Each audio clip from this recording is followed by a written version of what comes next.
So now let's talk about another base. So this is the base 16, or hexa, which is 6, and deci, which is we know is 10. So base 16 numbers. So these have a base of 16. And we'll call them hexadecimal numbers, and for short we'll just say hex numbers. But we're really indicating hexadecimal. So hexadecimal numbers go from, well, 0 to 15. Right, so our decimal equivalent, each hexadecimal digit goes from 0 to 16. So we have, right, the 16th to the 0th power, or the ones place, the 16 to the ones place, the 16th place, 16 to the twos place, 256th place, and so forth. So each digit goes from 0 to 15.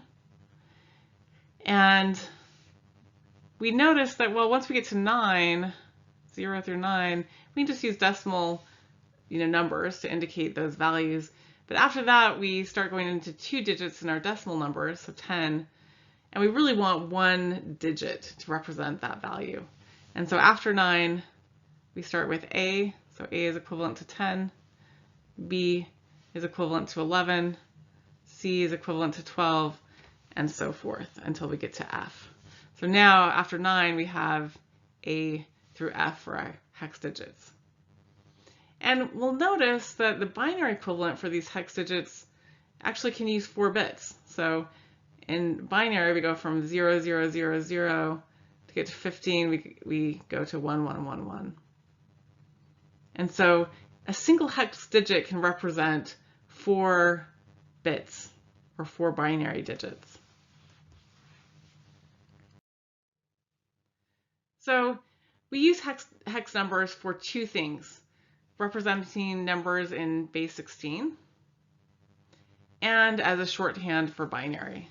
And this one is the one we use mostly. This is the main reason we use hex numbers. This is a shorthand for binary. Writing out a bunch of ones and zeros can be kind of annoying, especially if we start getting to large bit widths. So for example, 32 bits is what our computer uses, or 64 bits. And that's going to start to be annoying. We're just going to see this like mass of ones and zeros. So instead we use hexadecimal as a shorthand for binary. And let's show how that's done. So we can convert hexadecimal numbers to both binary and decimal. So let's start by converting hex 4AF. Again, this is base 16 to binary. So we can write that, and it's most commonly written with a prefix 0x. And that 0x is not an OX, it's the number 0 and X. Okay, so we'll take hex 4AF and convert it to binary. We take each of the digits, so F, A, and 4, and write them in their binary equivalent. So 4 is, well, here's the binary equivalent of that, 4. A is, let's see, 9 we could represent, but A is the first number we can't represent with a single digit in decimal, so it's 10, 1, 0, 1, 0, so 8 plus 2, and F is 15. So 15 is all ones. And there is our binary representation of that hexadecimal number. So that's actually quite easy to convert from hex to binary and vice versa.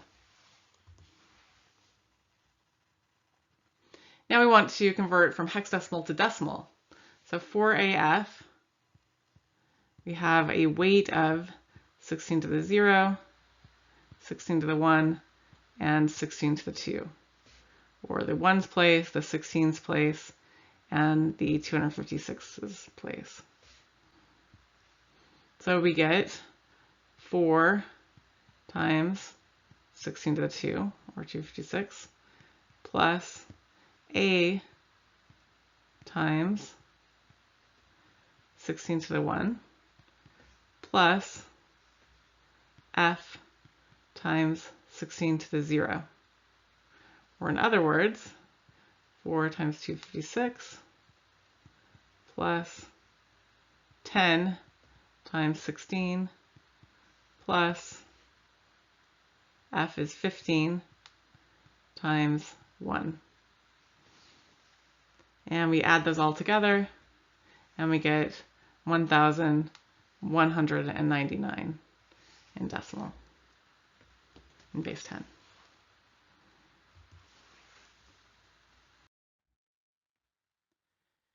So it's hard to write subscripts in text files, and so many programming languages use prefixes.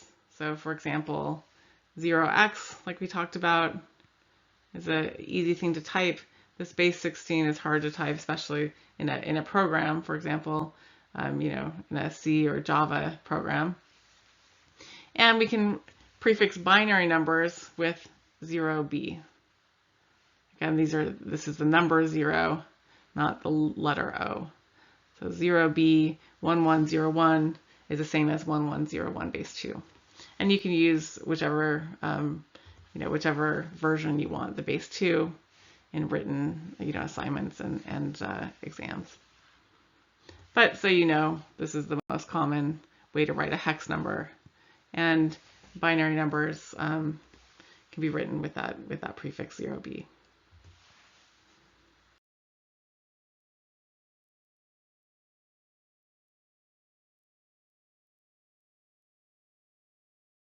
So we can group bits together, and we call these certain things. So a byte of information is 8 bits. And so here's a byte of data or of information there. And it can represent, well, one of how many values? 2 to the 8 values, or in other words, 256 values. And the range is 0 to, well, almost 256, but one less than that, 0 to 255. And we refer to, well, just like in decimal numbers, the least significant digit, or in this case bit, is the rightmost bit, right? It's least significant because that's the lowest weight. That's a weight of 1, 2, 4, 8, 16, 32, 64, and the most significant, well, the one that has the biggest weight is the leftmost bit, just like in decimal numbers. And remember this weight, the weights go from 1 to 128, right? But when we have all ones in them, 1, 1, 1, 1, 1, 1, 1, 1, now the value is 255. A nibble is 4 bits, so we don't actually use nibble, this term, very much, but it's kind of cute. And it can represent, well, 2 to the 4 or 16 unique values, from 0 to 2 to the 4 minus 1, or 16 minus 1, 0 to 15. And so each byte consists of 2 nibbles.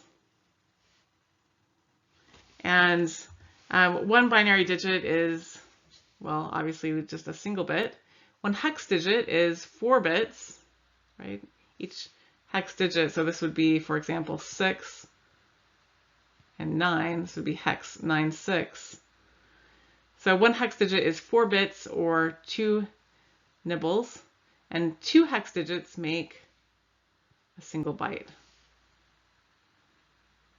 So a byte, this entire byte of information requires us to use 2 hex digits.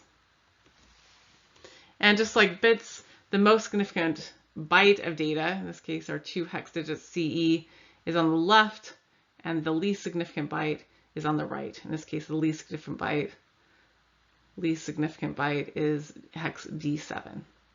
And the most significant byte is hex CE.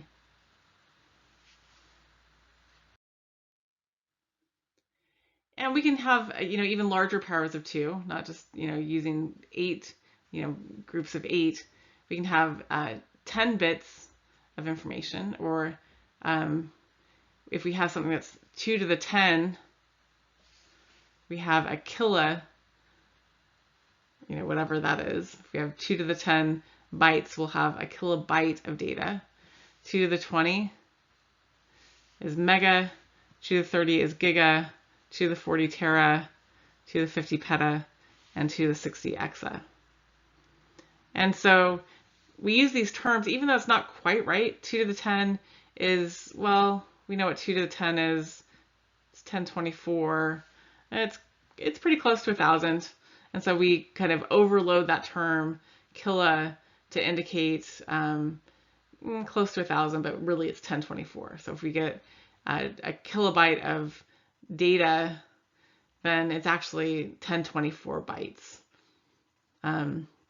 And so getting a pretty good deal, right? When you're buying memory and you get, 10 gigabytes of data or something, or of memory, you're actually getting a little bit more than 10 to the 9. So we're kind of overloading these terms, these kilo, mega, and giga, and tera, but really they're powers of 2, but they're close to these powers of 10. So what is the value 2 to the 24? Well, we factor out the largest kind of 10 power, so in this case 2 to the 20, and then we factor out the remaining amount, 2 to the 4. We get 2 to the 24 is equal to 2 to the 4 times 2 to the 20. 2 to the 4 is 16, and 2 to the 20 is a mega or a million, so it's approximately 16 million. And another example, how large of a value can a 32-bit integer variable represent? Well, we use 32-bit integers in programming all the time. Well, the largest value you can represent is 2 to the 32 minus 1. Well, 2 to the 32, let's factor out the largest kind of 10 power, is 2 to the 30. And we are left with 2 to the 2. So 2 to the 30 is a giga, or a billion. So we can approximately represent 4 billion with a 32-bit integer.